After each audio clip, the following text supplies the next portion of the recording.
Oh, I don't think it's that they didn't try. Don't let them off that easily. Good morning to you. Good Thursday morning. I'm Dejan Kovacevic of DK Pittsburgh Sports. This is Daily Shot of Penguins. It comes your way bright and early every weekday. If you're into football and or baseball, I also offer daily shots of Steelers and Pirates that I hope you'll check out. Woo, boy. Red Wings 5, Penguins 4 in overtime. This after a 4-0 first intermission lead.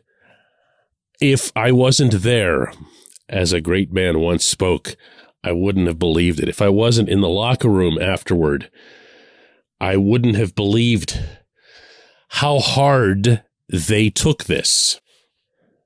And if I hadn't asked Mike Sullivan what all went wrong and gotten this reaction from him, I wouldn't have believed that either.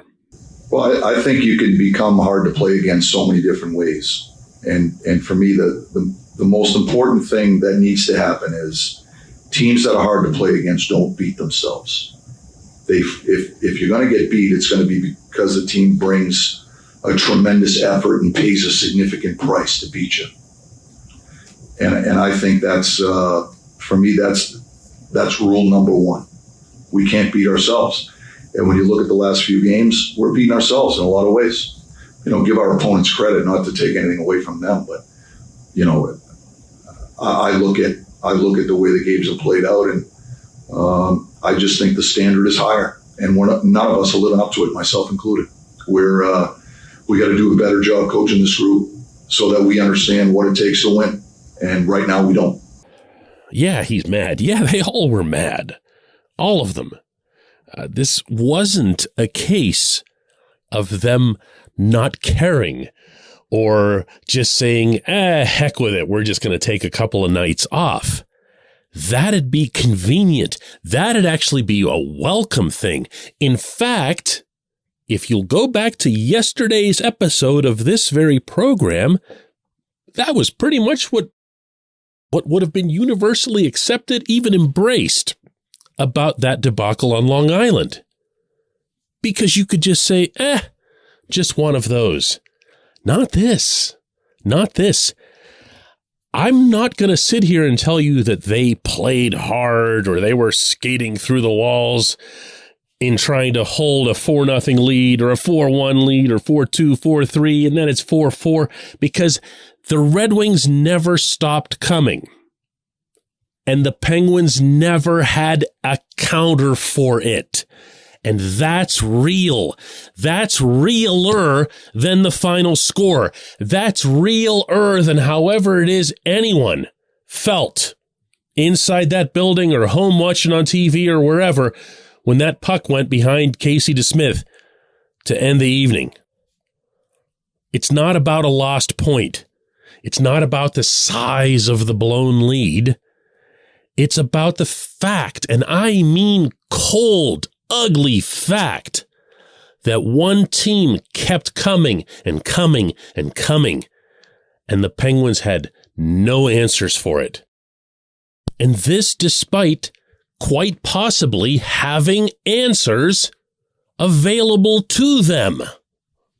This portion of Daily Shot of Penguins is brought to you by the good people at the Greater Pittsburgh Community Food Bank, where they're committed to providing food for all of our neighbors in need across Western Pennsylvania. They, in turn, need your help. Find out how $1 can be turned into 5 full meals.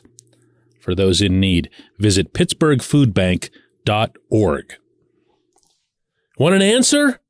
Get Brian Dumoulin out of the lineup. No, again, I'm not scapegoating. I don't like to do scapegoating, and I especially don't like to do it to 2-time Stanley Cup champions with impeccable character and credentials and all that other stuff. And there was Dumo in the locker room after the game last night, standing tall and answering all the questions, and I don't care. He's on the ice for almost every goal the other team scores. This does not require advanced analytics.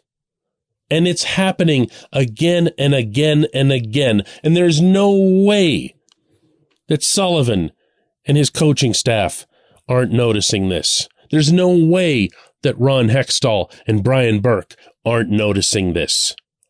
Jeff Carter does nobody any favors by scoring 2 goals last night. I know that sounds absurd to say, but when you look at the overall damage that he does on the rink, and you look at the trust, the blind, implicit, 1,000% trust that everyone still puts in him, and he's sent out on the rink to win a faceoff on the penalty kill while protecting a 1-goal lead in the final 3 minutes, and he gets completely cleaned.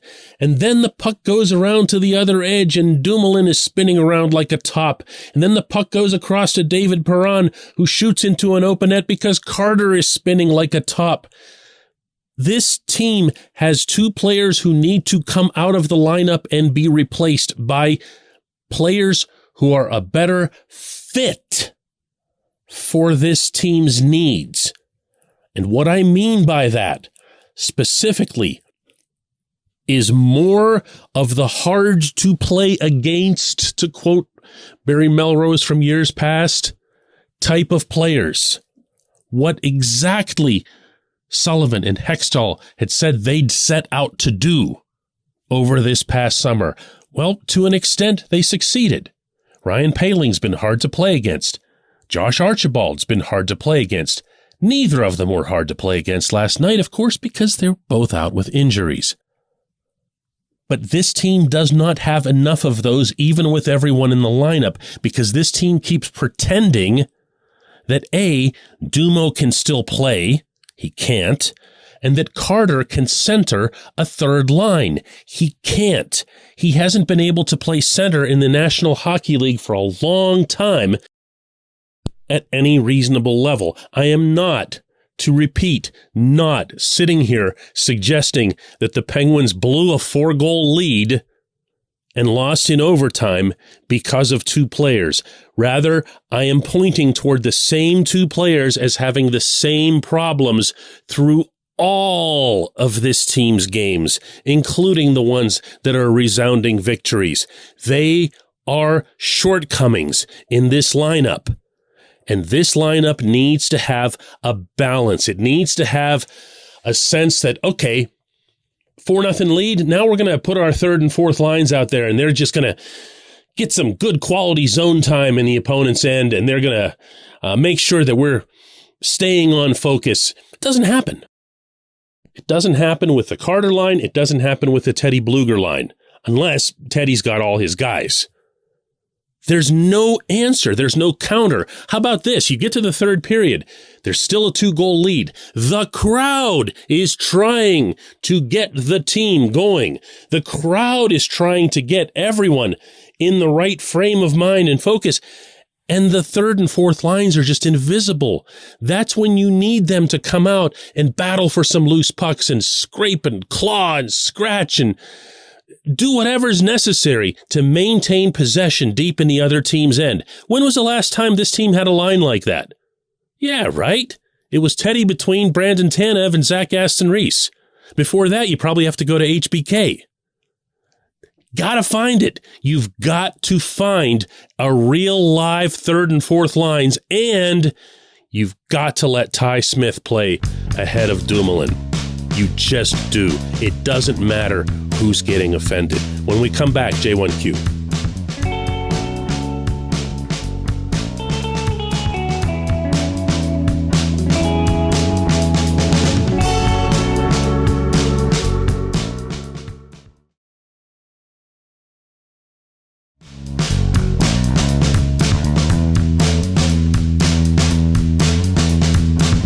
Today's J1Q comes from Frank, who says Dumoulin and Carter are the new Michel Ouellette. Sully just can't quit them, to the detriment of young, hungry players like Drew O'Connor who need NHL minutes in a game like this to further their overall development. Why is this so hard for Sullivan to see?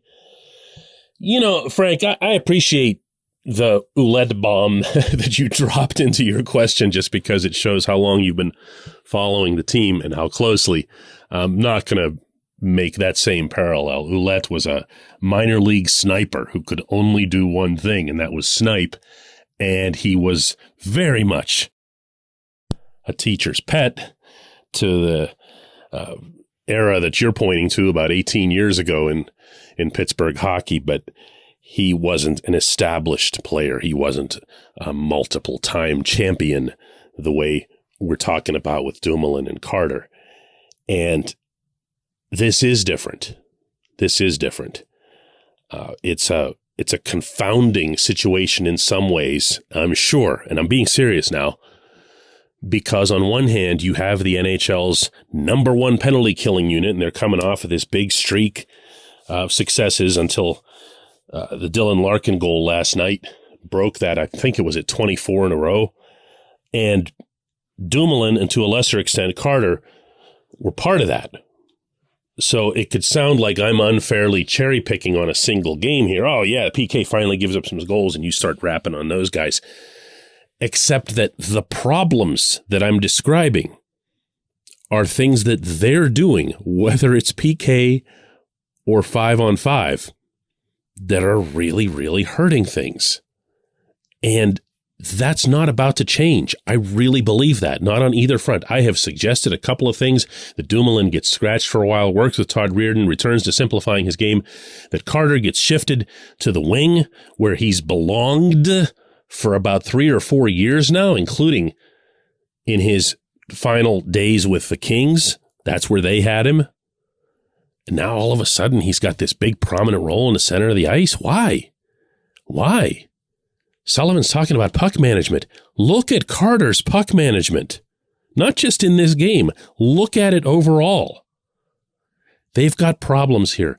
But as you're pointing out, by bringing up O'Connor with his one-man forecheck wrecking crew that led to his goal last night, there's a benefit to at least seeing what these people can do. You call up Ty Smith the night after a train wreck of a game on Long Island. You know everyone's going to be gassed regardless. So you have a couple of fresh bodies. Let them play. Let them play. Drake Caggiula was called up yesterday too. He didn't play either. Instead, you put the same tired guys out there to play 24 hours later, and just there are so many good things about this organization and the way they're run and the respect that they show for people who have achieved things. And I'm not looking past that.